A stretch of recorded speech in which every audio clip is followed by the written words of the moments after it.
A pivotal dispute over peace. Trump, Netanyahu, and the complex path to a Gaza ceasefire amid tensions with Iran. In an ambitious effort to bring peace to Gaza, President Donald Trump is advocating for a ceasefire next week at the White House while meeting Israeli Prime Minister Benjamin Netanyahu. The two leaders are expected to discuss ways to close the divide between Hamas and Israel, regarding the release of hostages and ending the conflict. But here's where it gets controversial. The meeting between Trump and Netanyahu comes on the heels of Trump's decision to target Iranian nuclear sites, a move that left some of his staunchest supporters doubting his promised avoidance of new conflicts. Trump has stated his intention to be very firm with Netanyahu about concluding the hostilities, expressing optimism about finalizing a deal in the coming days. Israel and Hamas are currently at a crossroads. Hamas is considering a revised 60-day ceasefire proposal from Qatar and Egypt, which aims to mediate and prepare the ground for more serious negotiations.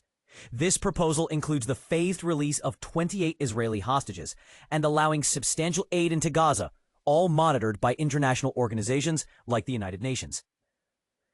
And this is the part most people miss. Netanyahu's recent popularity boost stems from the joint U.S. Israel strikes on Iran and appears to enhance his leverage to support a peace agreement despite opposition from his far-right cabinet members. However, Israeli officials emphasize that this ceasefire doesn't equate a full and final end to the conflict.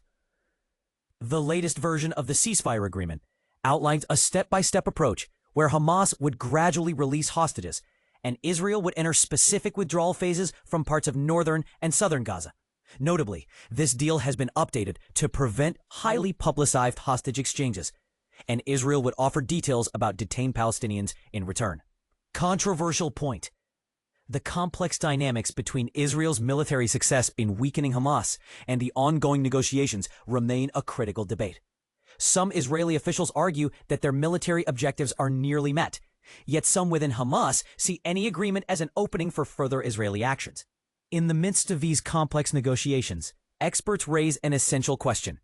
Could an agreement under these terms pave the way for a lasting peace, or simply set the stage for future hostilities?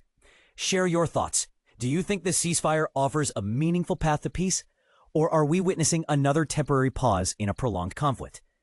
Let's dive deeper into this discussion in the comments.